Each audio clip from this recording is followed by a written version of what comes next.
YouTube, welcome back to another video, guys. We're back. Haven't done any content for 3 weeks, but we're finally back. Both Ralphie and I have had some miserable weeks being United and Arsenal fans. So, I guess, how you doing, Ralph? Good, buddy. How are you? Yeah. I could be better, you know. Yeah, Unfortunately, I'm one of those real Arsenal fans. So, yeah, suffering through the pain. I've yeah, been in the same boat this morning. It looked up, got a little bit of hope, but let's just wait and see. I get so much like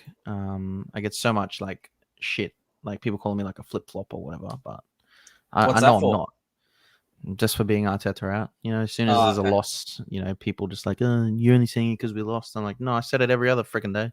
Oh yeah, you've been saying it forever. Yeah, Yeah, Jake, you've been saying it. You've been saying it for a long time. I have. Jake, if you want to talk, bro, just I'll send you the link. Just let me know.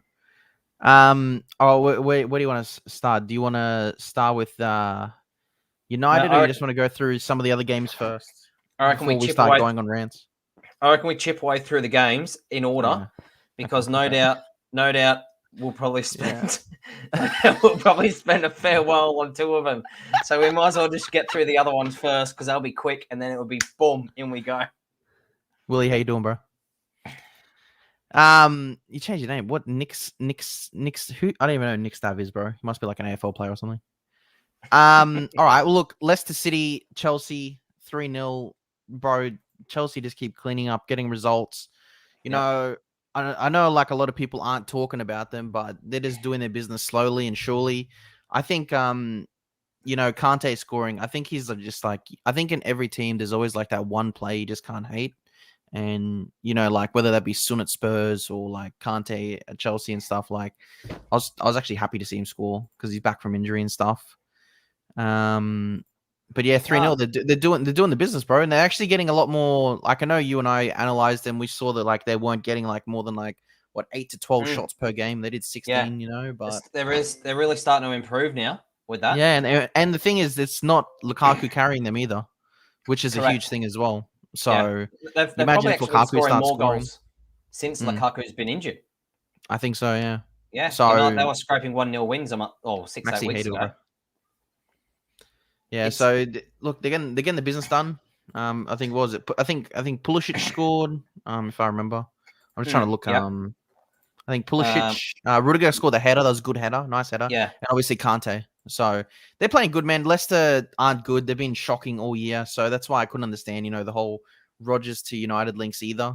Because he's been in really poor form. Like Leicester have been playing shocking this year. Yeah, like if I was them, I'd seriously be thinking about maybe potentially swapping managers if they're not that good by Christmas. Me too. I agree. And they did it with Ranieri as well, who just won them the title. So it wouldn't shock me if they do the same.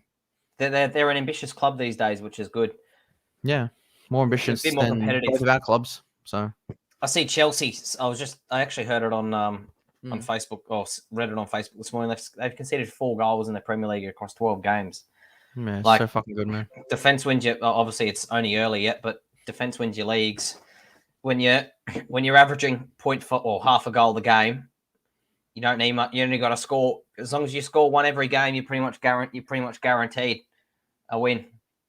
Mo, I've been on holidays, bro. I've been on at Hamilton Island in Airlie Beach in Queensland. Been on holidays for 2 weeks, so that's why I've been posting content. Plus, Arsenal made me miserable, so you know I got depressed there for a little bit. Even though we were winning, I couldn't stand just everyone just getting caught up in the 10-game fake run, and yeah, I just couldn't deal with it. But I knew it'd come crashing down. But yeah, Chelsea doing the business, bro. I put them as my title winners at the start of the year. Yeah. When the season started, I must say, I still think Liverpool are a dark horse. Like if they can keep that continuous, you know, that run of form, like, and keep their players fit for Liverpool, like I think that there's such a chance to win it. I still think Man City missing that striker might catch up with them potentially with all the other cup games and stuff. But then, you know, like they got such squad depth. It's really hard to judge, honestly. That's Liverpool's. I think that's Liverpool's most important key factor is keeping everyone fit. I think they lack a little bit of depth compared to. 100%. Yeah, everyone lacks depth compared to City, but you know, compared to City and Chelsea, they I would say that Liverpool probably rely on, say, 14 players pretty heavily. You know, like, Yeah. and if they get 4 or 5 injuries, you know, then they're shit. Well, you saw so they saw it last year. The Van Dijk injury obviously was a huge thing, and Matip, Yeah. and then who else was the third one? Gomez was injured as well. So Yeah, Matip correct. and Van Dijk, you know, watching them in the Arsenal game, Van Dijk and Matip was so solid, man. Not that we caused any problems, but any chance you get, bro, it's just stick a leg out, intercept everything. Just their presence is just crazy. So just so solid. But I think you know, just while we're talking about Chelsea quickly as well, like I think like Rudiger, man, I think he's up there with like one of the most improved players as well under Tuchel. Like, you know, a lot of fans wanted him gone, and he's one of the best centre backs in the league right now. He's going on form and stuff, and scored really good fantasy points this weekend too. Obviously, did he? Yeah. Oh yeah, we scored a header as well. Yeah, header, clean sheet, bang. You know, played 90 minutes. Yeah. Defender. Yeah. So look, Chelsea are doing good, but I don't want to talk about them because I fucking hate them. So on to the next. Newcastle and Brentford. Back and forward that game. Yeah, I watched that just back and forward. Newcastle, they just look so bad, man. Like I know Lascelles really bad scored, and I think Ivan Toney had a good goal as well. But then I think Lascelles was part of their own goal as well. I think they had an own goal. He was. He scored an own goal. Yeah. Yeah, it's like that deflection. Yeah. Yeah. It went down as an own goal. Saint Maximin, man, that guy is too good to be at Newcastle. He needs to just leave. I know they got new owners and stuff, but for his level that he is now, he should be playing in Champions League football. Can you imagine him playing better football, man? Like, imagine if he just even went to Liverpool as like a winger bench player for when someone's injured. Yeah. Well, that was like I know he's left now, but who was playing at Stoke, and he went to Liverpool. What's his name? Little fella. Yeah. The one that just left. Yeah. Yeah, he left at the end of the ship. Exactly Shaqiri. The same, you know. Yeah, that's it. That's him. Shaqiri, way too good for Stoke. You know, he shouldn't be playing in a relegation team, same as Saint Maximin. But yeah, well, he signed that seven-year deal or something. I know. I think he signed. I think he'll over the next 12 to 18 months. Obviously, with all the money that they've got, there'll be a team built around. Well, not so much around him, but you know, there'll be a team, a strong. Yeah, I know, team but I don't think they're going to be at the levels that he needs right now. I know they're going to build a team, but is it going to be somewhere where he can start making? Like, I can't see them in European football for 5 years. You think about it. January might change things around. However, if they don't start picking up some form of points, and as we we're talking about off air, 12 games not a win yet. You know, come January, you know, if you're only on 15 points and you've got a 10 to 15, say you've got a 10 point to 15 point gap between you and 17th place, you got some work to do. Yeah. But Brentford still, you know, Brentford are picking up all their points and stuff. I can't even remember where they are on the table right now. I think they're about they are mid-table. Oh, geez, Brentford have had 1 draw, 4 losses. Geez, they started off so well. Yeah, so they're sitting 14th, but you know, 13. What are they? 13 points. Yeah, it's okay. You know what I mean? They only need 30 to be safe, and you know we've played. Yeah, correct. 1/3, so it's not that bad. Not that bad for them. So you'd be happy if you're a Brentford fan for sure. Bloody oath! You know they're only, I don't know. Yeah, they're only 4 points off us.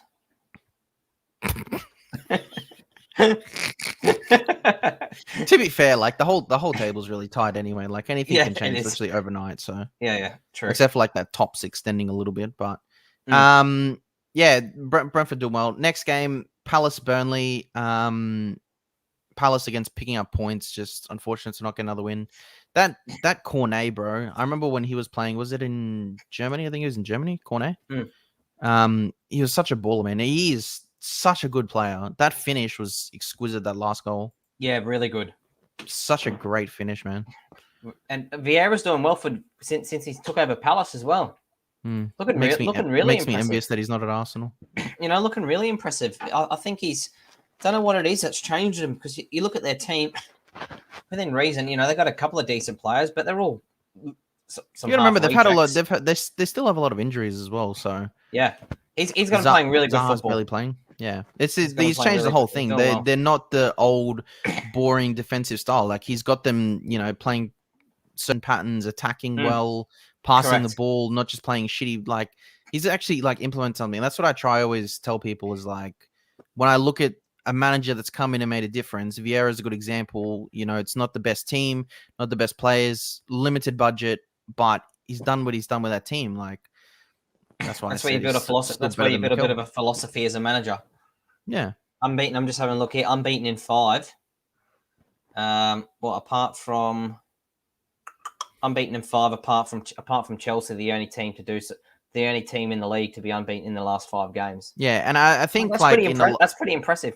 In a lot of Vieira's matches, he's been very unlucky. I look at like Arsenal last minute, Brighton the Mopay chip the last minute.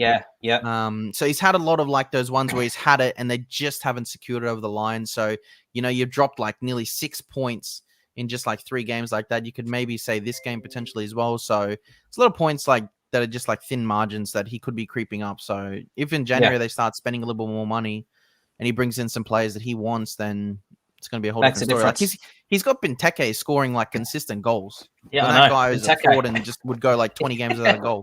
I know, exactly. And he's actually scoring good goals. That says something. Villa with Brighton, Gerrard, back in the league, your best mate. Mr. Slippy G. Mr. Slippy G. Mr. Slippy G. Villa played well. Brighton, I think they've been on a bit of a down slump anyway. So they're starting. Well, 6 or 7 games in, we're talking. No, actually, probably 4 or 5 games in on this show. Actually, we're talking about Brighton potentially going top of the table if they beat Liverpool or someone like that. Bizarre to think about. And now they haven't won a game in 5. At least, I think I said to you that they would. Losses. Yeah, I think I said to you they'd start crumbling like towards that December, Christmas, and it still hasn't even gotten to that, and it looks like it started. People 2 months ago, people were talking about Potter for Arsenal, Potter for United. I'm telling you right now, Potter's better than Arteta, so I'd take him. Yeah, but still, it just goes to show, like you gotta let the dust settle on these things a little bit, and not believe in so much of the hype. We'll get to our game in a second, and there'll be plenty of talk. But it's the same with that's what cost us with Solskjaer. He was a Potter after 10 games in the league, and shit, Potter's going to be the next fucking Man United manager. Ollie comes in as an interim. Fuck, Solskjaer's going to be the next person to win us the league. Ollie's I've been seeing that Rio Ferdinand video like resurfaced today. Oh yeah, put whatever he wants down. Sign the paper. Ollie's at the wheel. How times change. Fucking kills me every time. But yeah, I think Gerrard's going to do really, really good for the. I think so. Like the thing unlike Ollie, the thing unlike Lampard and Arteta is that Gerrard built a foundation at Rangers for a couple of years. They hadn't won the league in a decade or something like that. Yeah. He brought a style of play. I think did he win the cup as well? I can't remember if he won the cup or not. I think he did. Yeah, I can't remember, but obviously he won the league. So like the things that he achieved there and everything like that, like he's proved himself at least. It is the Scottish league, but that doesn't matter. Rodgers did that and came back here and he did well, obviously with Leicester and started well with them. So look at the best manager of all or potentially of all time. Some people might agree, but Sir Alex Ferguson, that's where he started off. Within reason, the best manager of all time. There's no question. Yeah, but some people argue with that. Some people say that Gerard Houllier or whatever from Liverpool fans reckon Gerard Houllier is the best manager of all time. No. And he started. Well, he came through the Scottish League. You think about it. Celtic was so dominant in the Scottish League for the last 10 years or whatever it might have been. Gerard comes in, obviously back in top flight for a couple of years, wins the league, very, very dominant again this year. And I know you're comparing sort of apples with pears at the moment, but he's got that progression, and I think Villa's going to be a really, really good stepping stone for him for the Liverpool job, because I see Klopp leaving in the next sort of say 2 to 3 years. If he can do well with Villa, if he can get literally that was like my thought process as well. It's like if Klopp, because I remember Klopp saying like last year that once his contract ended, when's it end in 2024 or something? Yeah, I think there's 2 years left. Yeah, something like that, or maybe 25. I don't even know what it is, but I always thought like Gerrard would be that progressor, the next person to sort of take over. And if he applies his trait at Villa for a couple of years and keeps them up there, top 10, playing good football, maybe secures European football. Are they in Europa League this year? Who? Villa. Don't think so. It was Wolves. Was it Wolves?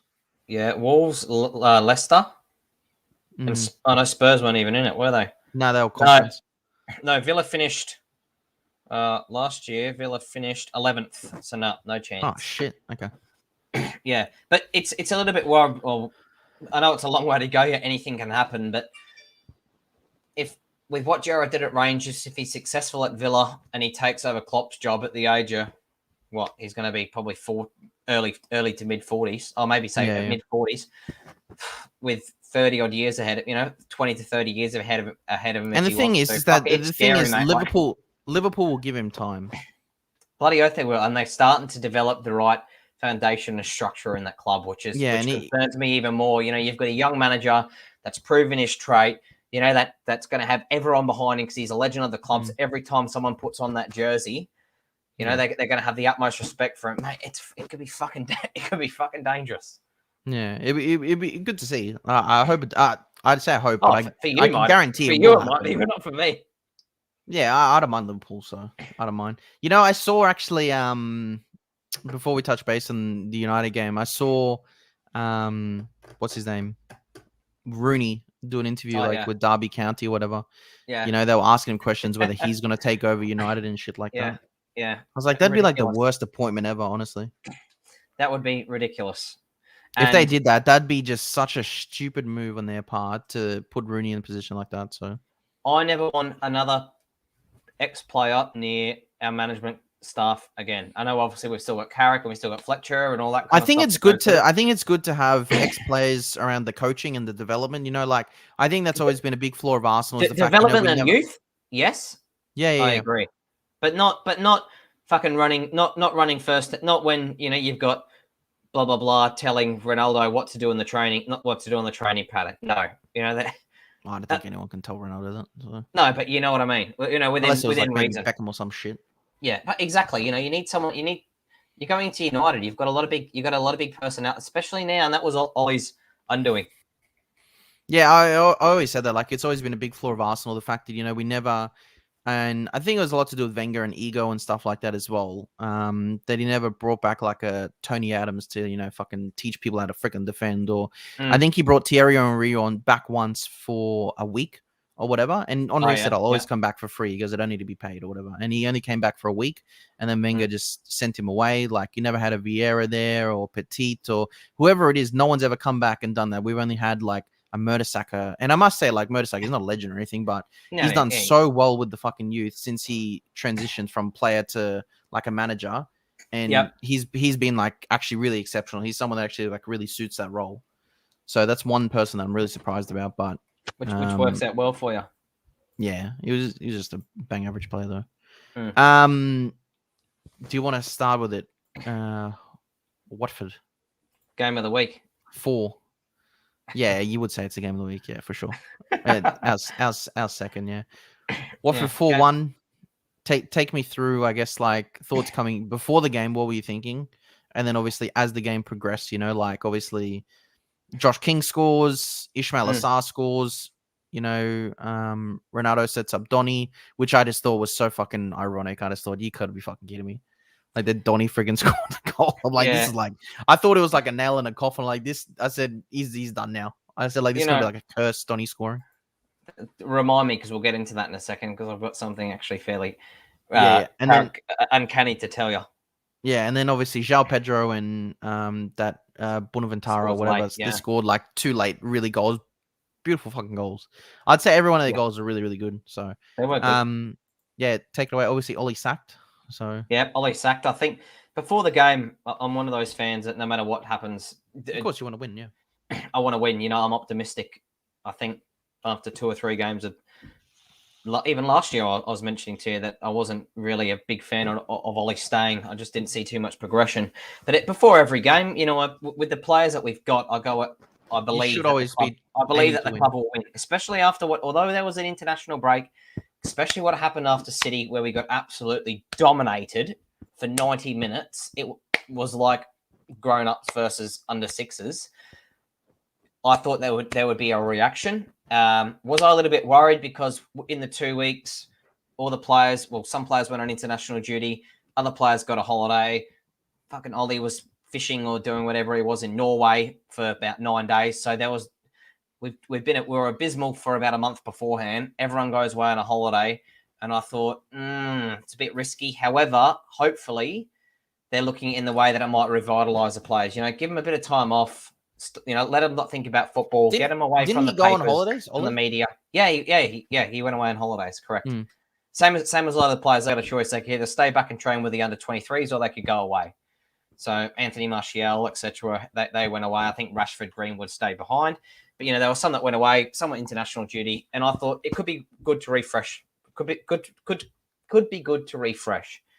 As soon as the game kicks off, lineup not too bad within reason. You got a team like Watford, and we've got McTominay and Matic in the middles, which I don't understand. They're both slow at moving the ball, but not too bad. I was optimistic.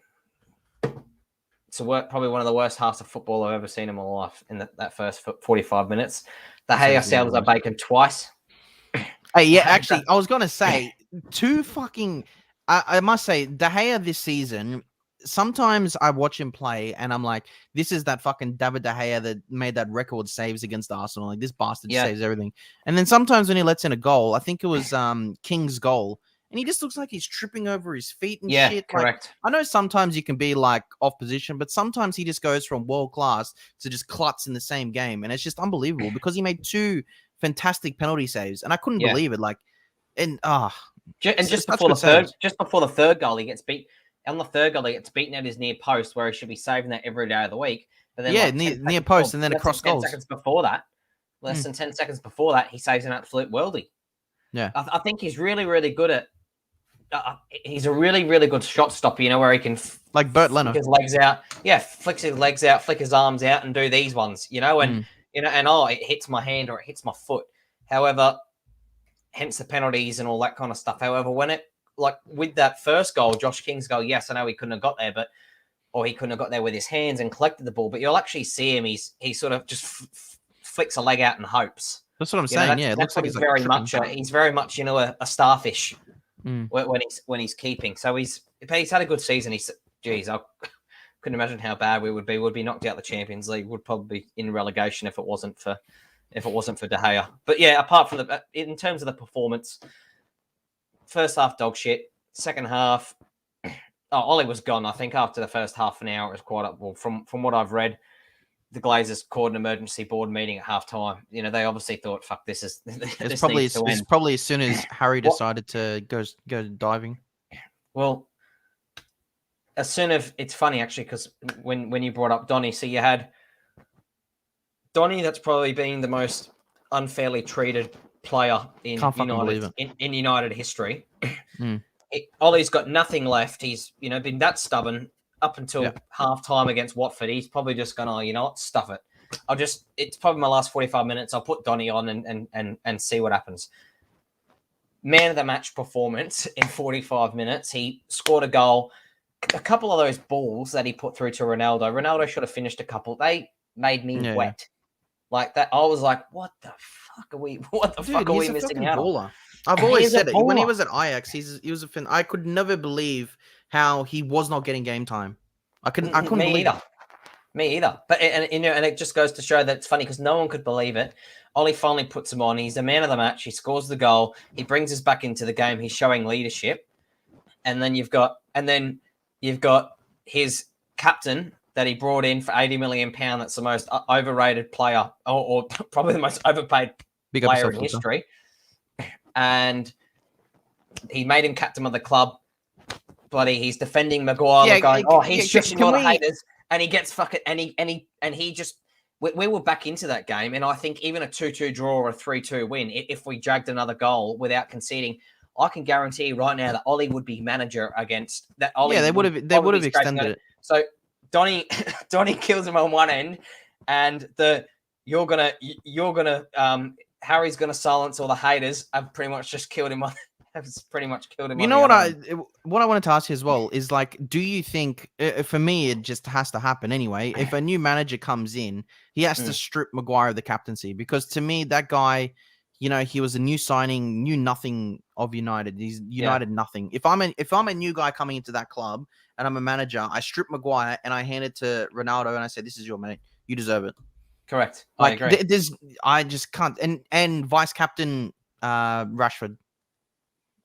I'll go Bruno. Well, yeah, Bruno. Yeah, that makes sense. Yeah, I just went Rashford just because he's little United youth. Yeah. But you know what? I agree with you. Not even do I think Maguire should have the armband taken off him. Mate, he shouldn't be in the fucking team. He's cost us 80% of our goals in the last 6 weeks, and I'm pretty sure I was reading or looking at it this morning. Useless. What do we got? We got 4, 6, 8. Oh, clean sheet against Tottenham, no surprise. 13, 15, 19, 20. So 3 in the last 7 games, we've conceded 20 goals. 7 games to 20 goals. That is, and we paid $80 million for one of our centre back. I think Lindelof was 20 or 30 million. We paid 50 something for Wan-Bissaka. Yeah, I agree with you, Luca, 100%. And then you pay, what do we pay? 30 million for Shaw. So we've got close to, if you put Varane in there, I know but Varane was playing in a couple of those games. We got close to $250,000 in our back line with De Gea. Yeah, you got 20 goals in 7 games. 220 or something, 220 million. Yeah, there you go. Disgusting. But the thing is, you know what I think is crazy as well? The fact that United have signed, and I was saying this with Terry on the football terrace, and he was saying this as well. Like, United signed the only like English defender that isn't an attacking defender. Yeah, like he's probably like one of the only defenders in the league that isn't like an attacking defender. He's just like not a modern right back anymore. No, correct, exactly. Just old school like. He's right no good at going forward. Yeah, no good at going forward. We should do. Going back to Ole for a second though, I think he needed to go. Bloody oath, he needed to go a long time ago. Did the players let him down? I think so. You look at our potential. You look at the players that we've got. Of course, they let him down. That we've got on that pitch, mate. Even if you have a bad manager, the players should be doing better than what they are. Correct. There's people saying, "Oh, how can you expect them to play without any tactics, mate?" If I got 11 NPL players that in Queensland and chuck them onto a field, that'll at least do something. Position. And correct. And they're versing a bloody Cap 2 team or whatever. They would beat them. Or they'll at least do something. So you can't tell me, oh, no tactics from Ole Gunnar Solskjaer. You got Ronaldo, you got Bruno, you got Rashford. You've got Maguire, you've got De Gea. There should be better than that. The problem stems from it's the same as Arsenal though. Same as us, bro. It starts with Cronkies. Mate, we start with the Glazers, and I feel sorry. I actually felt I was past the point of anger. To be honest with you, when getting up at 1 o'clock to watch the Watford game on a Sunday morning, got up, watched it, 2-0 down at halftime with how bad we played. I wasn't even angry. I was just laughing. To be honest with you, because I don't even get angry anymore when I watch our games because you just get you just used to it. I laugh. You're just used to it. I hate it. You can't. Oh, me too. And I just you can't do anything but laugh because if anybody if we can see and so many other people can see how toxic and shit our clubs are run, then you just got to giggle at how these people above are so delusional our owners came out like 2 weeks ago and said they're not selling 100%. They're not selling and that they're starting something new. They've had 17 years to start something new, and they're telling me now 17 years later that I got to trust another new process. They're like, oh, but we weren't we weren't full owners, 100% owners, but your majority share owners. And, we had the Usmanov that went to Everton and he said to the Cronkies, like he wanted to buy them out. Obviously they didn't let him, but he said, here, I'll give you the money, spend it so we can buy some players. And they rejected him. So that's all their decisions. It's all pure greed and ownership. And our two clubs are just sinking because of it. And I'm watching my dickhead owner dancing with Adele last night. Makes me want to freaking neck myself. Fucking hell, bro. Well, see, our guys have gone the opposite way. Your guys are saying your owners are saying that you've now got that they now got 100% ownership. The Glazers are saying, "Oh, we want to give certain percentage to the fans. We want fan involvement. We want fan input. So no, but I saw that's just like a tokenized thing, but it doesn't hold any value. It's just like having a share. You pay for it. And there's no monetary value of it. You're just saying, I own a United share and I don't get a say. So what's the point of it? Exactly. It's just exactly right. Revenue. Just exactly. And make 90 million in the process just 3 years ago. They did it to us. I think Arsenal just released like 2-3 months ago, like a freaking You know, they're trying to take advantage of like NFT hypes, and they release like a fucking Arsenal NFT token or what they called an Arsenal token or some shit, and it's like a limited one, but it's just money. It's just all it holds no monetary value. They make money from, otherwise they wouldn't be doing it. Yeah, we got sold a 3-year project nearly. Probably in about 3 to 4 weeks. We got sold a 3-year project when Mourinho got the sack and Ole came in, rebuilding 3-year project. When Louis van Gaal didn't last that long, but you know, after I would have given Van Gaal time. Yeah, me too. I probably would have given. Oh no, Mourinho lost a fan. Mourinho is a joke. Yeah, he had to go. But he was the most successful. So now we've got interim. So now we've got Carrick Carrick's officially going to be. Oh, is it actually official that he's like? Is he officially for the next few games? For the next few games, okay. And then we're going to have an interim until the end of the year, and then we're going to look at getting someone else. So you've got a 3-year project that was due to finish next month. Did you see that Steve Bruce is the interim? The biggest one for it? Stop it. No, seriously, I saw it before. They were posting that Steve Bruce is like the main to be like the steady the ship interim. That's what they said. Mate, could you imagine Steve Bruce, who got sacked from Newcastle 2-3 weeks ago? Sorry. I said Steve Bruce. I meant Big Sam. That's who I meant. Oh, okay. Big Sam. And actually, to be fair, you know, I think Big Sam would do a fucking better job than Ole. So yeah, he would. I was going to say Steve Bruce. Fuck off. No. Sorry. I meant to say Big Sam. So now we're in a rebuilding process again, because you think about it. By the time we get a new manager next year, he's going to want to look at the players. Then he's going to need a couple of years to bring in his signings. Then Ronaldo's going to be gone. Then we're going to need a new striker. And then it's going to be 2024 and we haven't won anything. And he's probably going to be battling for fourth. Then he'll be. It's just a fucking revolving door. I think if you get Zizou in, let's say, and at the end of the day, any coach is obtainable. Look at Spurs. Like no one would fucking touch Spurs with a stick. No, but correct. You offer the man 20 mil in 18 months, he's gonna fucking say yeah. So bloody oath he will. United have to do the same, and when Arsenal eventually decide to pull a finger out of their ass, which will probably be never until we get new owners, but you guys are in for the long haul. We're just fucking screwed. We're just stuffed. At least you guys, you know, like even though you have shit owners, you do splash stupid money on players. Yeah, and sometimes 400 million social I got. Yeah, I know, but that's what I'm saying. You still get to at least spend money, you know, sign the marquees, and you know, you get linked with all the best players. Like I'm just linked with fucking B-Tech Italian centre backs turning into a right back, 50 million Mustafi and centre back. I've got freaking Belgium midfield dude. Like we didn't fill any holes. Oh my god! And that's what shits. And that's actually one thing that shits me a little bit, because especially Liverpool supporters are, oh, what do you mean? You know, you're going about the Glazers and the ownership and all this kind of stuff, and they go, what do you mean? They've spent over $1 billion since they've been a part of the club. Exactly right. And this is where some people are so delusional, and you can't actually have a proper conversation with them, because $1 billion, yeah, righto. So we bought Lukaku, we lost money on. We bought Di Maria, we lost money on, and we bought Falcao. You can name a million players. We bought Sancho. Like, mate, we're buying these world class players.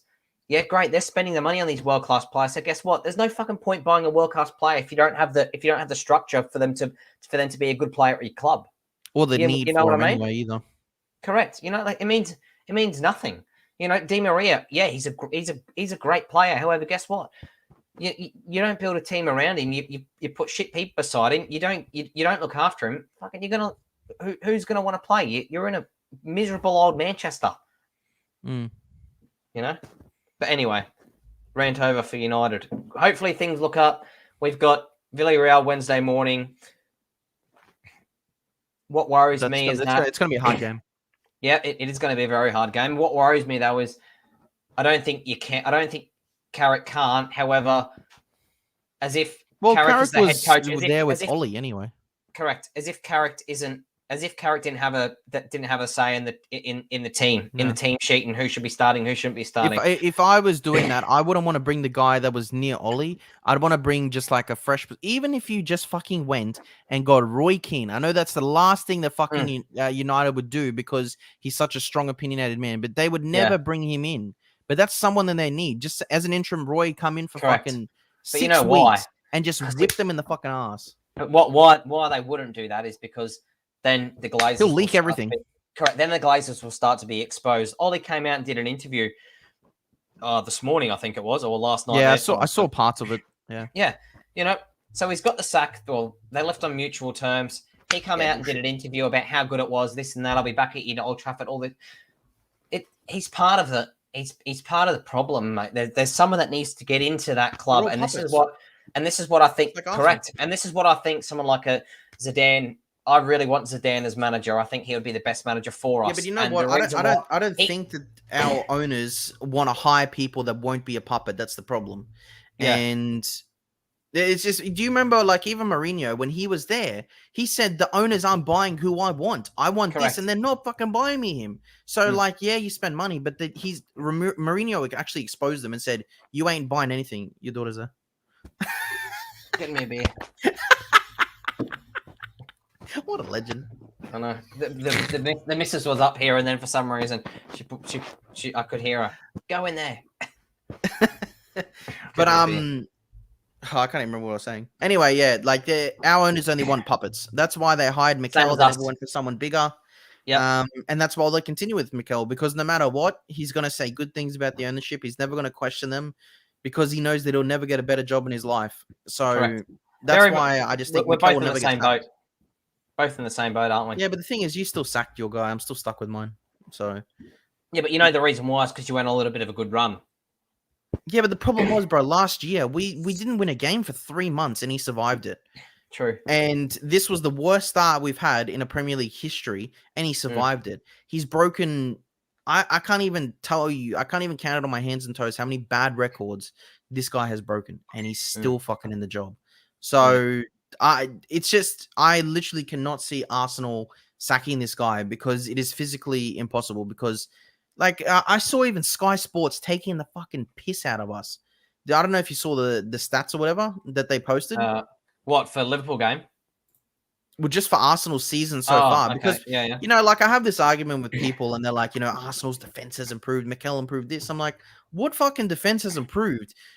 Losing Brentford 2-0, Chelsea 2-0, Man City 5-0, Liverpool 4-0, conceding against all these other teams. Like, what is improved? The only thing I've seen is that we've scored 12 goals in 12 games. 6 of those goals are from set pieces. So you're telling me 6 open play goals in in 12 games, and out of those 6 open play goals, they came out of 3 games. So. Like, what are we doing? Like, it's not good enough, man. We're the 19th place team for open play goals. 19th in the league. It's a fucking joke, bro. Yeah, shocking. I'm actually what are they doing on the training ground? They practice set pieces because now we've scored 6. Oh, so that's all they do. Don't worry. Attacking set piece and we got a chance. So, I just want to go, like... I want to see this, like, fucking Sky Sports Arsenal tweet. So how was... I don't know if that was the next game, but stuff it. Let's talk about them since you're Googling.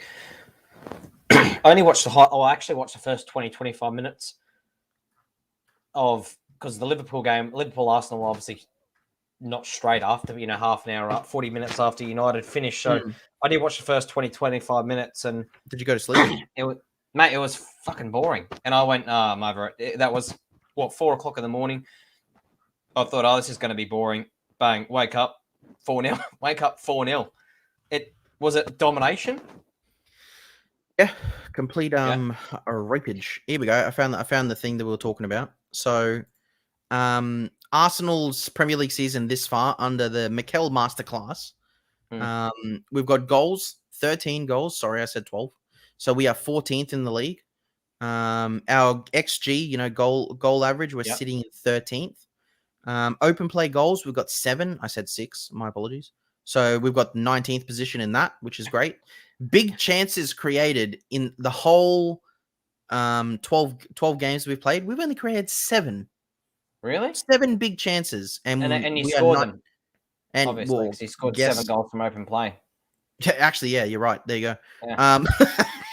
So we are 19th in the league for that. Our shot conversion is 8.4. That is 16th in the league. And our possession is 47%, which is 13th in the league. Possession, Really? too much of a thing for me, but the rest of it is a major concern when nearly every single statistic is 16th, 19th, 14th, 19th, 12th. Is that just an Arsenal thing, or can you get all teams on there? I'm just looking at Sky Sports just did an Arsenal stats Oh, one. okay. I'd love to see a United one personally.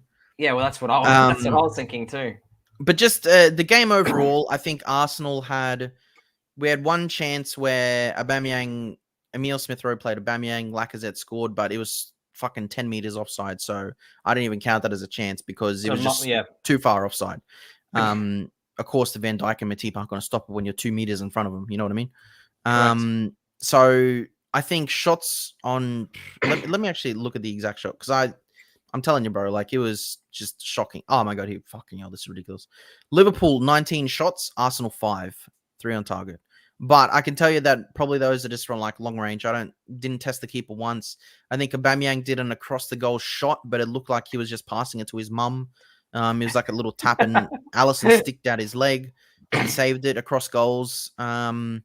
We just got battered. You know, a lot of people are saying, while we stood up to the test in the first half, performed great, but we just sat back and took it.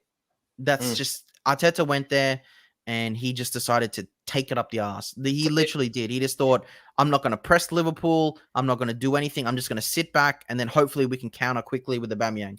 But you can't counter quickly when you got Fabinho that's holding and Van Dijk and Matip and stuff sitting there. It's never going to work. Trent played exceptional. We didn't shut him down once. We posed no attacking threat. Midfield was weak. Passing was sloppy. We consistently just passed out the back and just kept losing possession. Ramsdale made some good saves. But, I had this. He's been a good signing for you, I reckon. He's been a good signing, but like I said to people, I said, like, people are bigging up Ramsdale for a 4-0 loss at Anfield because he made a couple of good saves. But when Leno did it against Man City, and I think Leno had a better performance individually against Man City, that's just my opinion. A lot of people don't agree with me, but he got given a lot of shit for that. And he got dropped the next game. And then Ramsdale came in. And I just think that's bullshit because you're just picking favorites again. Everyone's just picking an agenda, and just because Ramsdale's come in and played a couple of good games, and like, don't get me wrong, I think he's been it's like fresh because he plays out the back more. He's more commanding and stuff like that. He's got that Arsenal passion, so I do love that. But there's a lot of chances where he kicks it to fucking someone, they nearly score off an opportunity, or he's clumsy in another way, and there's a lot of different things. Leno's like De Gea, where they're shot stoppers, they're really good at that. Correct. So they're not the modern day football goalkeeper. Within reason. What's this modern day football bullshit, bro? Oh, like, everyone wants to play it. Everyone wants to fucking. You think about it these days. Play football, man. Like it's not hard. Correct. Like I don't need to play out the back to go create up the top. Oh yeah, but that's what it's all about these days. It pisses me off. Like, and the thing is, if that was the case, then why did Arsenal go and sign someone like Tomiyasu? Because I think Arsenal need to upgrade him right back. Because to me, this guy, he's good defensively, but he can't attack. So I'm stuck with like a Japanese Wan-Bissaka. So what's the point of him? Like, I don't want him to sit back and just defend all game. I need someone to get up the field like Trent. Trent assisted 3 goals or something. Yeah, correct. He whipped in the cross for Mane, set it up Minamino, and I think he got another one as well. I can't even remember. But he's just so fucking world class. Like, I look at like Cancelo, Reece James, the way he's developing, the goal, and the thing with all those guys as well, like their assists, but also their goal contributions. Like, those guys know how to fucking score a free kick, a long range shot, bangers. Like, James scored a couple of goals a couple of weeks ago. Trent scoring all the time. The Cancelo pass. Did you see that Cancelo pass to Sterling? Out of this world, yeah. Fuck me, bro. I can't believe. And that guy can play any position: left back, right back, midfield. Like, it's incredible. And I just think that that's another upgrade that Arsenal need. And that's the thing. Like, we went into the summer, we bought 3 players, and this is what people forget. We went and bought 3 players that we didn't really need in the summer. We didn't need a 50 mil centre back in Ben White. We could have done what we had in Saliba and brought him in and spent that money in attack and in midfield, which is what we needed. And we didn't strengthen any of those areas. So you've gone and wasted money there, which I still don't think is good money spent. I haven't seen anything different that Ben White would do than if we had Saliba there, or even a fucking Rob Holding, if I'm going to be honest. Because to me, Ben White, okay, sometimes he plays the ball, but He still like that Jota goal. He just literally just slid on the ground to do a fancy tackle when you should be just use your body, jockey, and try stop the shot with a jockey. Stand, progress your line up. You know what I mean? Like he's just trying to fucking slide on the floor. It's basic stuff, mate. For a 50 million, you know, he was your star signing. Yeah, but like that's what's pissing me off. And like we spent all this money on the defense, and people are saying, you know, these good defenses, you know, blah blah blah. But the goals we're conceding, bro, it's ridiculous. We're conceding so many goals, and yet we're not attacking and scoring. And I just don't understand why people are telling me that we are better defensively and we are better this, because we're not. At least with Unai and Wenger, we would attack. And yes, we conceded, and it was a fucking pain in the ass where I used to sit there and think, fuck, if they attack, they're going to score. But I still think that now. Like, nothing's changed whatsoever. And just I just don't understand why fans have been brainwashed by the owners and by Arteta and his witchcraft. What's the consensus? What's the general consensus for an Arsenal fan? Like, are they all flip flop, bro? Most Arsenal fans are fucking flip flops. I got a handful of people. I got a handful of people that I know and that I talk to that are genuinely like me, that are Arteta out and just can't stand the fucking prick and just know that he's useless. Okay, so there's a few people, but then there's other people that I know that I can tell that when results start turning, their opinion starts turning. Because I've seen it happen all before, and I said it. I say it to a lot of people. I said like Unai Emery went 22 games unbeaten, made a what do you call it? Europa League final. Yes, he did lose, and it was an embarrassment. But he still made it. I think we did decent in the cup. And we got fifth in the league. Spurs? Chelsea. Oh yeah, Spurs don't win anything. Come on, bro. Be realistic. True. And then you know we made it fifth by 1 point. Okay, so. And in saying that as well, Unai Emery never got backed with his players. He wanted Wilfried Zaha. They gave him a 72 million Pepe, which he didn't want. He wanted, I think he wanted Harry Maguire at one stage or something like that, or a different centre back. I wish he took him. At the time, you know, he was the fucking prestigious centre back at the time. Anyway, like, you know, like he wanted his players and they never gave him his players. And that was the problem. So Arteta has bring in every one of his players, has been given a longer bit of time, and he's finished eighth. And we're looking like we won't even finish 8th this year again. A lot of people are misdiluting this false position. You know, oh, we're 5th. 1 win takes us into 4th. Well, you know what? 2 losses takes us into fucking 15th. So we got to wisen up here and realize like where the fuck we are on the table. And you also, you've got to exactly what you said. And people don't realize this shit, bro. They're not thinking about it. You're also 1 win, but you look at how shambolic we've been over the last 6 to 8 weeks. We're 1 win. We're 1 win and we're equal on points with you guys. And you look at how shit we've been. The thing I look at is the way that Tottenham were and how progressive they started with 3 wins, started losing and drawing a couple, and they were, I think they were 1 point above us, sacked their manager and picked out the best fucking manager in the league. Well, not in the league, but in the world at the time that was available. And they've done that. They made a statement, get rid of Nuno, fuck it, we made the wrong decision, scrap it, start again. This is the guy that we want. We'll pay him what he needs. 3 months. Like, I don't care no, that... No building project. Yeah. No, give it time to build. 3 months in, fucking see you later, mate. You're gone. Tottenham is shit. It is what it is. I don't think they're still going to win anything under thing. But at least, you know what? I give it to Tottenham and Levy that the fact that they at least show ambition. Correct. They at least want to... You know, they're not a big club, but they at least want to act like a big club. So they want that fucking, you know, fake Insta facade that you're a baller, and that's what they do. Okay? So... ours are just run so fucking poor. It's just ridiculous. Disgusting.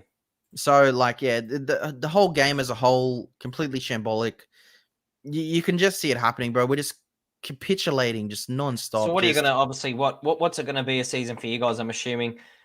Sort of do okay against the bottom teams and everyone go, oh, fuck yeah, we're turning it around, and then get smashed? Like, or...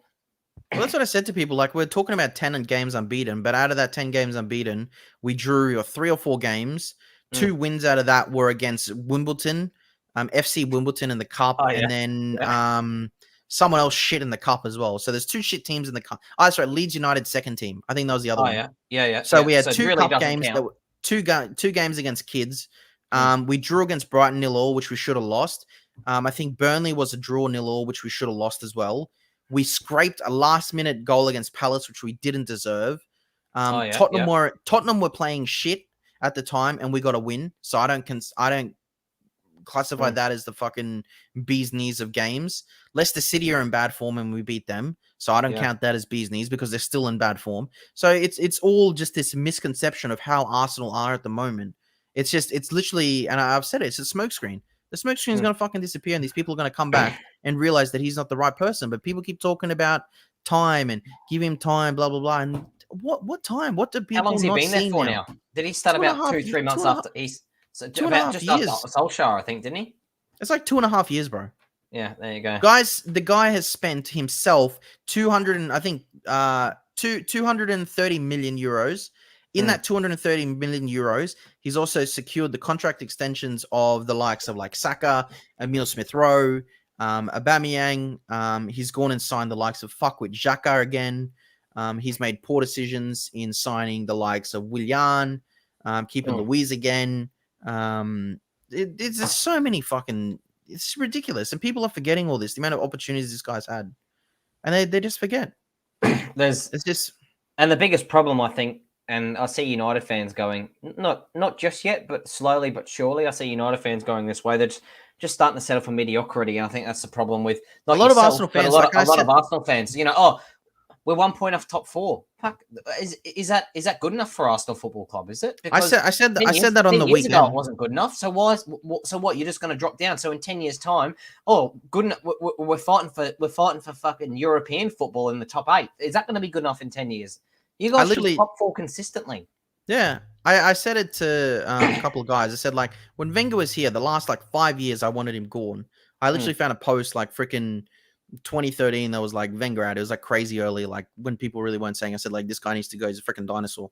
And I wasn't happy with for them because we weren't competing. We were getting top 4, getting knocked out of UCL every time. We won the occasional cup, but we never challenged for the league. And when we did, we completely fucking belly flopped on it. And we got second with the Leicester year. And then the year that we could have challenged again, we only signed Petr Cech for fucking 10 million. And that's the only summer signing that we made that whole year when we knew we needed a striker, when we knew we needed a new defender and a midfielder. So there's been ample opportunities for us to do this. And the thing is that we settled with 4th, and I never settled. I always wanted to win the league.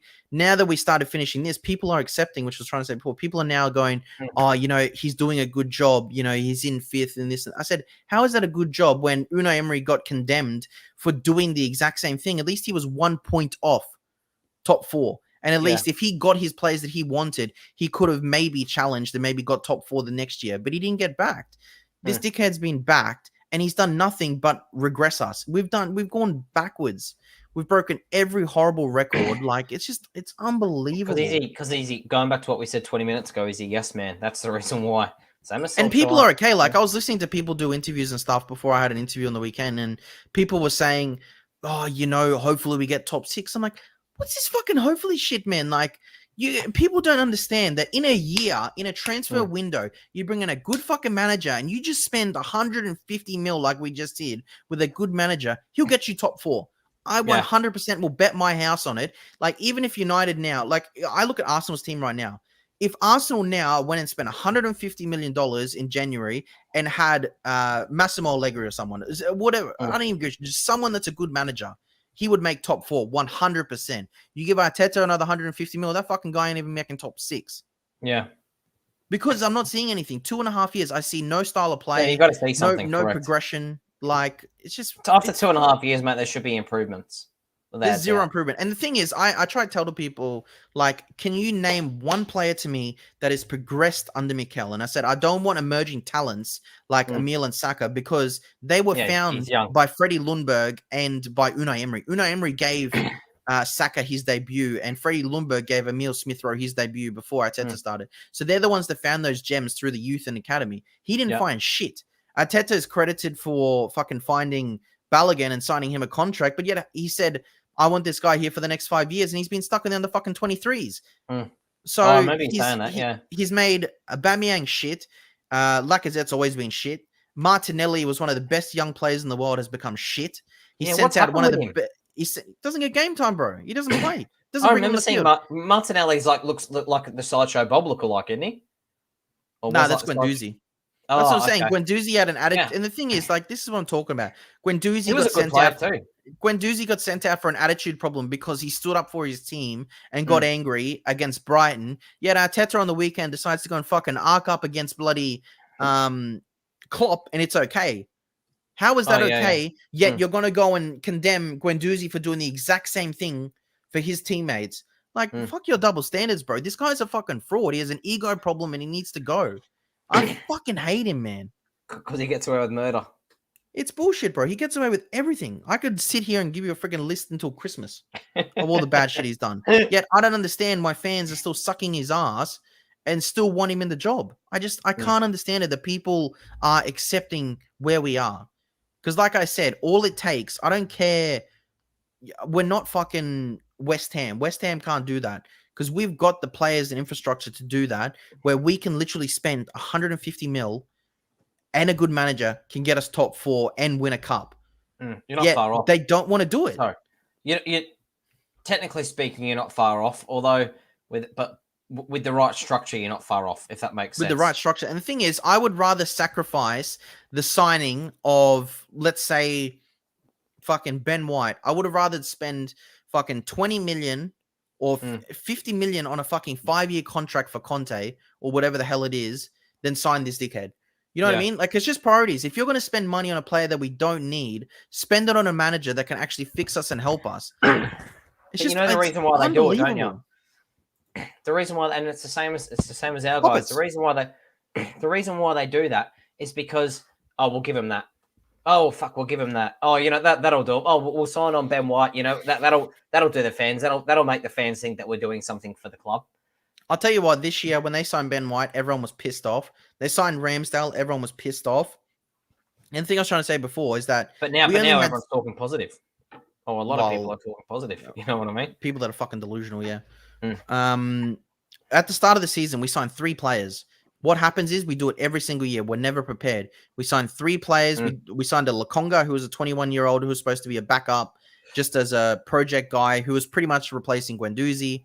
Then I think Ben White was one of the players, and fucking I can't even remember. Fucking there's someone else anyway. I think it was Nuno Tavares, who was backup left back. So we never signed one player that was for the starting 11 at the start of the season. So what happened is they panicked. They went and bought the likes of Ramsdale. They went and bought the likes of Tomiyasu on deadline day. And they went and bought, I don't even know who the fuck else they bought, honestly. I can't remember. Those 6 players supposedly we bought. Odegaard. 6? Odegaard. Odegaard. Yeah, that's right. Yeah. Odegaard as well, who's hasn't played and has been useless all year as well. Yeah, I was going to say, what's he doing? Just for me. But the thing is that it's 3 panic buys again, and they do it every year. You guys do it, we do it, and there's no forward planning. Liverpool started the window before the fucking deadline. They knew they needed a centre back. Boom, Konate, you're the next guy that's going to be a backup in case Gomez or that 4 centre back core is fucking exceptional. Correct. Gomez, Van Dijk, Konate, and Matip. That's the best 4 centre backs as a pairing in the Premier League because they've got that core now backup. They knew that they fucked up last year and didn't have it. They think ahead. They signed him. They'd signed him for I think in like February or something or if not earlier for the end. For the season, for the next season. Yeah, like they don't sign, but they sign smart. Like I think they should have done more attacking wise and stuff like that. We all know that, but they're at least like smarter in what they do. Like the selling. We hit deadline day, need a striker. Alisson, Van Dijk. We hit deadline day, need a striker, so we signed on. I've already forgotten his name now. No, not Cavani. The Agallo, Odion Agallo. Oh, sorry, fucking Agallo. Yeah. Actually, he did all right for you. How's that for forward planning? Shit. Deadline day, we need a striker. Oh fuck, that guy will do. He loves United. Agallo, come play for United for 6 months. Come play for your boyhood club. Oh yes, thank you. It's just it's unbelievable, bro. I honestly just can't believe it that it just baffles me that a lot of fans don't see it. It's frustrating because like when I go on a lot of like shows or talk to people or tweet and shit, people just like constantly think you're negative and they're like, oh, the Arteta adders back and forth. It's like, no, we never left. Like we still have the same opinions. It's just when we tweet it on a freaking normal game day saying it's not good enough and we still win, is that it's never going to go trending or be noticed because you're all up each other's asses thinking that we're the best team ever. And like I've said, in 2.5 years, I can't even count 5 good games. I Oh, yeah, can't yeah, even yeah. count 5 good games. I think, like I said, in the good games that I can count, I'm really crediting how bad the opposition was. You know what I mean? So it's really hard to say. Like, I think we had a good game against you guys where we beat you 1-0 with a penalty, but Oh yeah, yeah. is that really like a good game? You know what I mean? Paul LaBille making a shocking mistake and giving away the pen. So I remember that day very vividly. yeah, so like, well, it was the first time in 14 years, so I remember it. But Anfield's going that way, so I'll fucking be there in 6 years celebrating that. Yeah. Well, actually, I think it's up to 10. Achievements. I think it's we haven't won at Anfield since 2012. Oh, yeah, next year's 10 years. Oh yeah, So yeah. 5 years till the 14-year mark, which is great. Getting there slowly. But yeah, it's just there's so many bad things honestly happening. It's just I just don't see how other fans don't see it. It really baffles me that they can't see it. It's fucking it's fucking. We're just lucky man. because we're half in the same boat. Yeah, but the worst thing is as well, like you and I, like, because we're obviously not in England, okay? Like, we have to fucking waste our mornings, our work, our fucking health, pretty much because we're not sleeping. Yeah. So like, you're getting up or you're staying up, especially 1 o'clock. Like, that's fuck time. Like, you're either getting up, staying up for that game. You watch the game. You're either happy that you won or you're pissed off and you can't fucking sleep. So then by the time you got to get up at 5, you know, you're trying to sleep from like 4 to 5, get that hour, and you're screwed anyway. So what happens is then you got a 3. That's why I don't mind 3:30 games, because like 3:30, at least the game finishes 5:30. It's like, fuck it, I'm going to stay up anyway. I agree with you. That's what I prefer as well. So I don't like any game that's midnight. Hey, yeah, the midnight ones are the hardest. Fucking worst. I like their night games, obviously, because the 8 o'clock kickoff is out like 5, 6 o'clock, which is good. And this is what I don't get. Like, we don't see it a lot of the time. But, you know, there are especially some United fans, a couple of groups and all that kind of stuff. You know, you're not a real fan. You're not a real fan. You don't live in Manchester, mate. I don't think any Manchester fan lives in Manchester. No, well, you know, like the Red Army and all that, this kind of stuff. You know, United Supporters Trust, like few people in those kind of places, like, you're not a real supporter. You don't live in Manchester. You don't go to the games. Well, hang on, you live in Manchester. You go to the games, all right? Yeah, you might spend some money. You don't wake up at 12, 1 o'clock in nearly every single fucking game to watch it, do you? And then not sleep after. So, if anything, I'd say the people that are waking up ridiculous times to watch their football team play are probably more of a fan than those guys. It's easy to catch walk down the street and watch a football. Yeah. And watch a football game, you know, when you do it religiously and get on the drinks with your mates. You know, what about wake up week in week? And you see a lot of it over here. A lot of English. I'm sure you've had many chats with people as well. You know, a lot of English people. You know, oh, you like football? Yeah. You're from England, like football? Yeah, I like football. Oh, who do you follow? Whoever it might be. Oh, yeah. Oh, see the result on the weekend or whatever. Oh, no, don't really. I follow them, but, you know, ever since I've come over, I don't really watch them that much. Yeah, and that's what it's like. You know, a lot of them come over. I don't really watch them that much because they can't do it. They can't get up. They can't get up and stay. They can't get up and stay committed. I can't remember the last fucking game I missed, even friendlies. I feel like I have to fucking watch it. There's been games where they don't even televise it, and I spend the whole fucking 90 minutes. I remember there was this is how stupid it is, and how addicted. I remember Arsenal had a fucking game against, I think it was against that Woking or whatever the fuck it was, but it wasn't televised, and all of us fucking what do you mean not televised? They didn't televise the game. They televised every other game except the Arsenal game because it wasn't going to pull in the revenue. It was only streaming on Arsenal's website, but Arsenal cut the stream off so no one could watch it. It was just pre-recorded sort of thing. So only fans in the stand could actually see it. So it was literally whatever the 50, 60,000 fans in there. So all of us dickheads are literally sitting on Twitter in a space, listening, talking to each other, saying like, where the fuck can we watch this game? Like, none of us can find it. We're all trying to find this stream, and there's a guy at the fucking game, and there's like 2 or 3 people that are fucking with their phones recording the game, doing a live stream on Twitter, and we're all fucking watching his phone. He literally put his PayPal up, and people are like donating him money so he can go and buy like a power bank just so that he can keep fucking streaming the game, because he had like 20% left on his phone. So people just kept donating him money just so he could buy a power bank, and we watched. That's what I'm saying. People like, and I'm waking up at 1 o'clock in the morning to watch this on a fucking pixelated fucking phone from the top tier, like can't see shit, like, and this guy's you can't see anything. Like, you know what I mean? Like, that's like, I didn't have to sit there and do that, but like, you fucking do it. Correct, because it's your team. It's like, there's a lot of people, like, when I start telling them the times that I have to wake up, they're just like, what the fuck, bro? Yeah, because Oh, you got obviously get it a fair bit on another podcast. Like, I'm assuming a lot of people you chat to are over a European based, or Yeah, I've never spoken to someone that's Australian based. oh yeah, They're yeah. all in the UK. Yeah, a lot of them Okay, are actually yeah. like maybe like Canadian American that Oh, yeah. sometimes move to the UK as well. Yep. So obviously when But even you in their say, times, I was awake at when 12:30, you're like, oh, they're probably like, oh shit, you serious? yeah, so like even in the America Mm. when they watch games, like their games are like 8 o'clock in the morning, 10 a.m. midday. Really? Yeah, so like Oh, it's good. Like that's you can be at work and perfect. fucking on your phone Yeah, that is watching it. perfect. That's So probably the like, best. but That's probably the we best time. yeah, so we've just got the most like fuck times. Like Mm. their worst time of a game is like 5 a.m. I'm like, fuck, bro, that is the best time. Yeah. No. If Like only, if only. I love, Champions League and when we play each Mm. other next Friday morning at 6:15. They're great times. Mm. I'd happily have five. I'd happily have 5 o'clock every single game. Be the fucking best.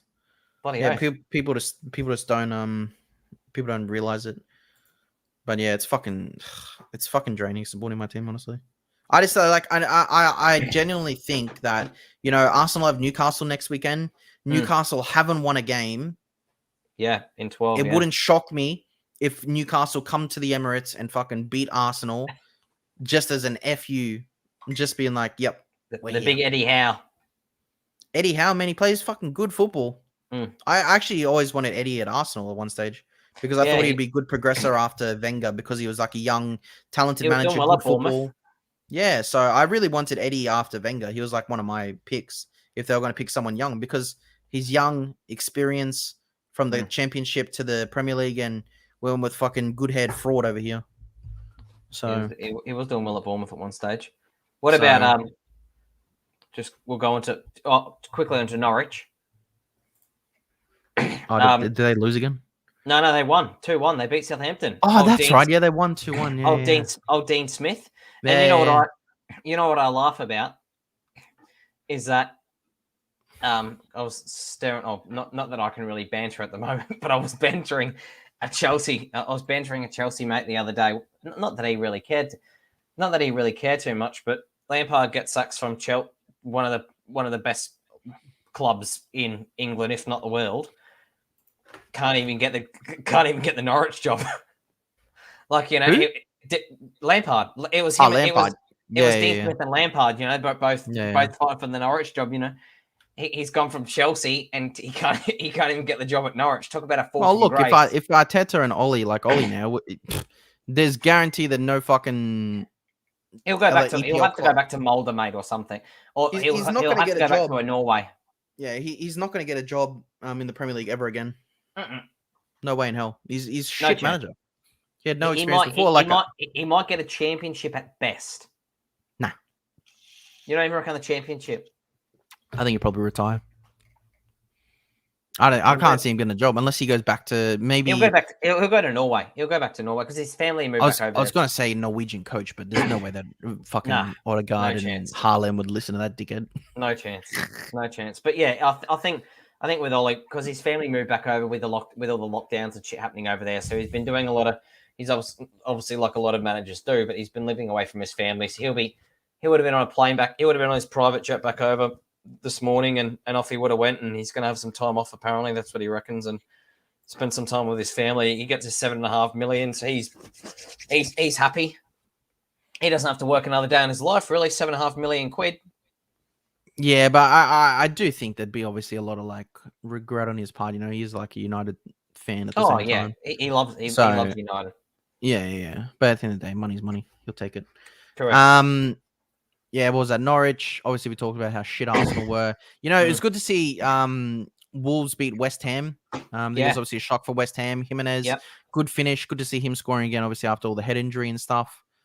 West Ham are looking half decent. Like good team. That result surprised me.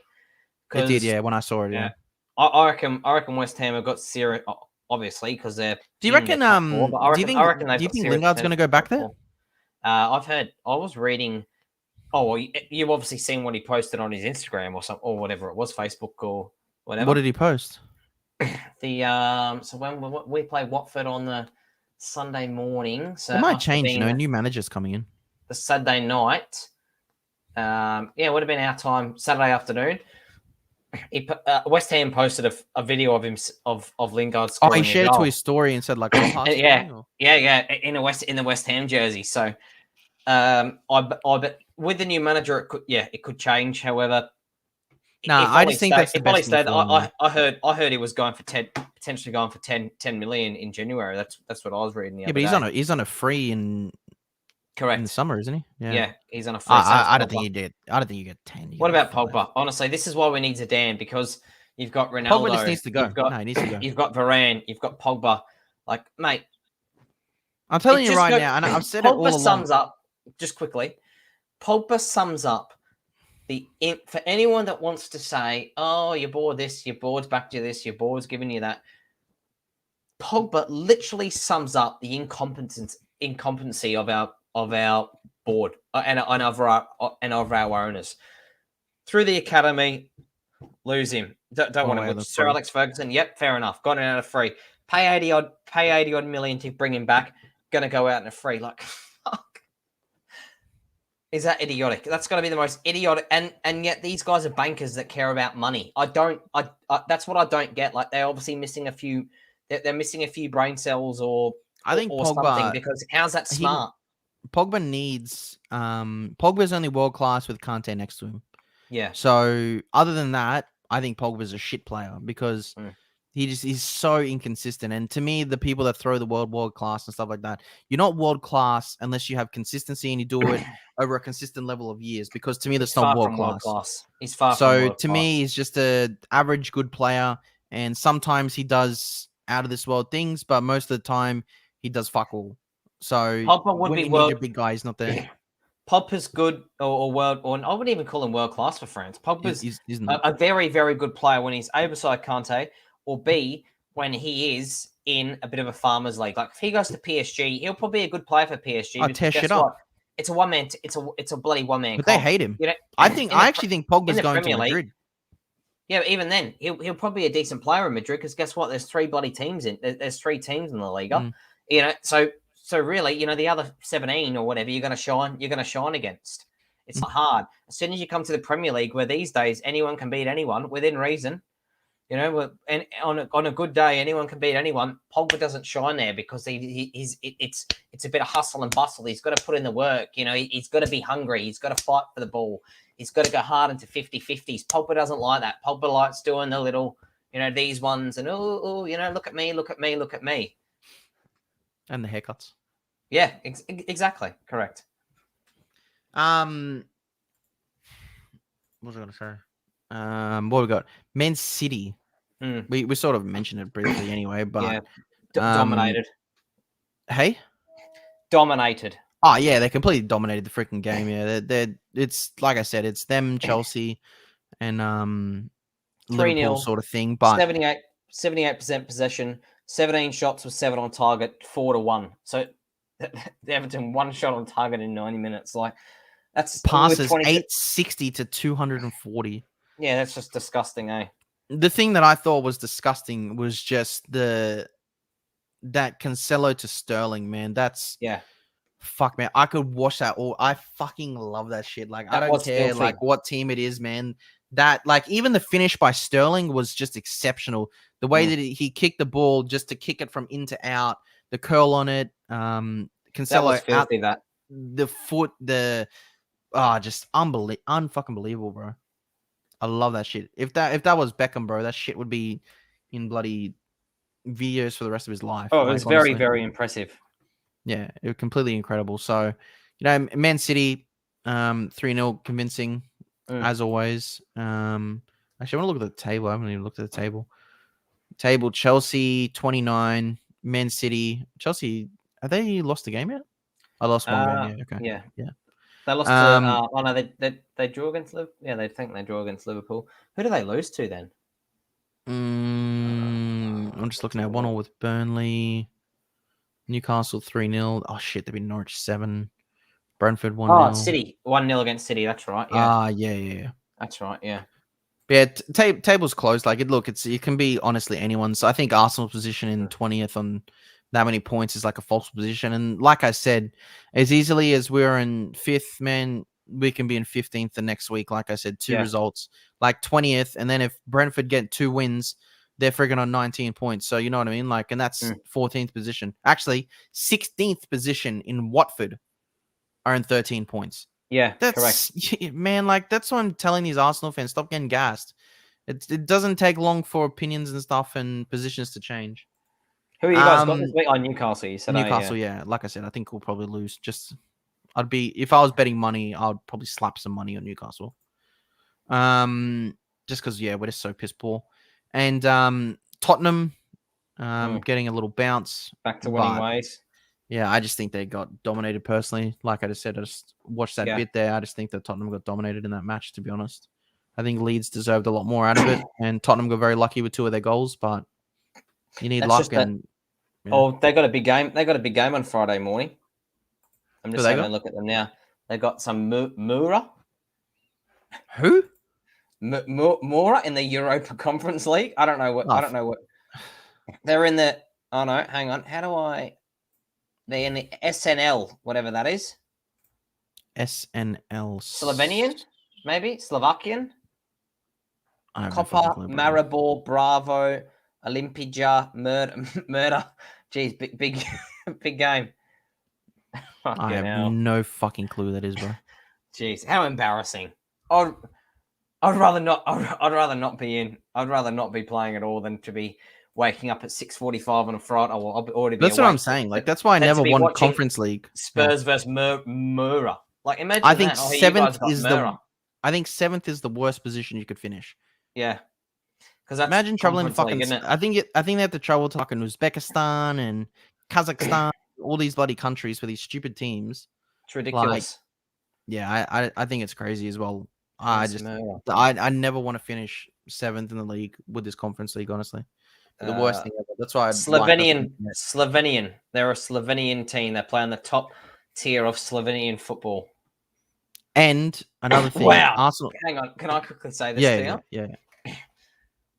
So, fucking. This is when you know it's amateur, right? So they're playing in Slovenia, Tottenham. Yeah. The club's home ground is called blah blah blah, with a capacity of 3,782. Jesus Christ! Is that who they're playing on Friday? Yeah. 3,782 capacity. The club was founded in 14th of May 2012, 9 years ago. Wow. Jesus. Oh, goodness. I've heard it all. That's freaking ridiculous, bro. Jeez, mate, even my family supports Stockport County in non-league. They beat Bolton in the FA Cup on last Thursday. Mate, even their capacity. How are Bolton still around? I thought they went into liquidation. No, they survived, and actually, no, they've started. They did, but I think they're building their way back up under the right ownership. I actually heard that. Really? I actually heard that Bury is coming out. Not that it matters too much, but Bury's coming out of liquidation as well. I like Bolton. I did a Bolton academy like when I was 16, 17 or something like that. Oh, yeah. Yeah, they came and did like trials and at the Gold Coast or whatever. And it was like a whole week camp. It was actually pretty cool. They used to be a very good team, actually. Yeah, they were good, yeah. I'm just looking at it now. Bolton 13th in League One. Yeah. Oh, Plymouth are actually freaking first in the table. Yeah, building the way back up. Jesus. Wigan Athletic, bro. Jesus, that's a 4 for Wigan as well. Like, it's so crazy, like, seeing, because obviously we grew up, like, watching these teams like Charlton, like, Pompey. Like, I can't believe Pompey is still in League One, bro. Like, I know. What happened to Pompey, bro? I know. It's crazy. Well, you look at people like, you were talking about them just before. Whereabouts are they? They must be in league. What league are they in? But you look at Wimbledon. I remember growing up as a kid, mate, when Wimbledon. I think they're League 2, I think they. Sunderland, League 1. So they're third tier, Sunderland. So League 1 is the third tier. Yeah, third tier. Yeah. So you got Premier League, Championship. And then League 1 tier, you got Wigan, Sunderland, Sheffield Wednesday, really good. Used to be a really good team. You've got Wimbledon fighting See, fighting Woking is still relegation. freaking fourth. They're doing well to like get back up into the Mm. championship. 'Cause, Like, yeah, I just Stockport have got Rotherham. yeah, like Pompey, Charlton, Bolton, man. I'd love to see like those teams like back up there, man. If I was someone like buying like those clubs that like used to be there, like that's the clubs that I'd want to like buy and bring them back. Yeah, correct. It's a Football League One. Jeez, look at who's League Two. Luton, Crawley, Bradford City, 15th. Yeah. Jesus Christ. Grimsby. So which is the first tier of non-league? So what happens with like Scunthorpe, Southend, and Grimsby? Like what happens with them? So they go and so that's what Stockport's in at the moment. So they got promoted. So now they're in, I think it's called North Conference. So it goes into conference leagues. Yeah. So you used to have. So you got Premier League, Championship, League One, League Two. Yeah. And then you got your Conference Premier League.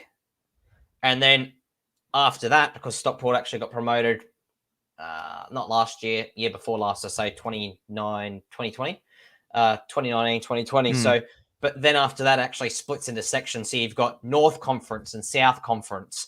And then it even goes any further, and then you start getting down and down and down into your, you're playing against people in your fucking town.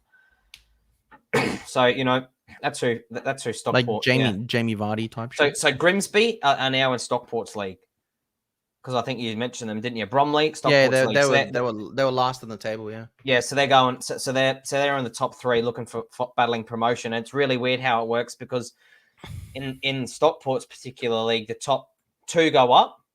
And then three play four. Top two go up. Three get an automatic qualification, and then 4 play 5, 6 play 7. The winner out of 4 and 5 play the winner out of 6 and 7. They play together, and then they play third. So it's fucking confusing, eh? So really, top 7 teams are in the hunt. Yeah, because I'm just looking at that League One table. Like Bolton 13th. Yeah. Like, I'd love them to get up there. I played 18, so they're what? Halfway? Halfway. Yeah, halfway. Should have seen that. Watch the highlights on YouTube. Of what? Stockport County versus Bolton Wanderers. But how long ago was it? Oh, last Thursday. So watch the highlights on YouTube when we jump off. And oh mate, it was cracking. We played at Bolton, managed to draw. Went to their home, went to Edgeley Park, 2-0 down after 15 minutes, 2-1, 3-1, and then they brought it back to extra time. Stockport to make it 3-3, scored 2 in extra time, and at the 5th goal, mate, there were about 3,000 fans. Game was still going. Scored pretty much the winner, 119th minute, 3,000 fans just jumping over and just raiding the pitch. I love that shit. Oh, that's awesome, mate. It's awesome. I love this feel. I literally just clicked on the video and just the ad just finished. And it's fucking, I can see like the canteen in the back, like the fucking training sheds and shit. Like non-league Stockport stun Bolton. Jesus Christ. Just so definitely watch it. All right, we'll end this live so we can watch. I want to watch that video. All right, buddy. Easy done. All right. Peace out, guys. Remember, like, subscribe, and I'll see you through the week.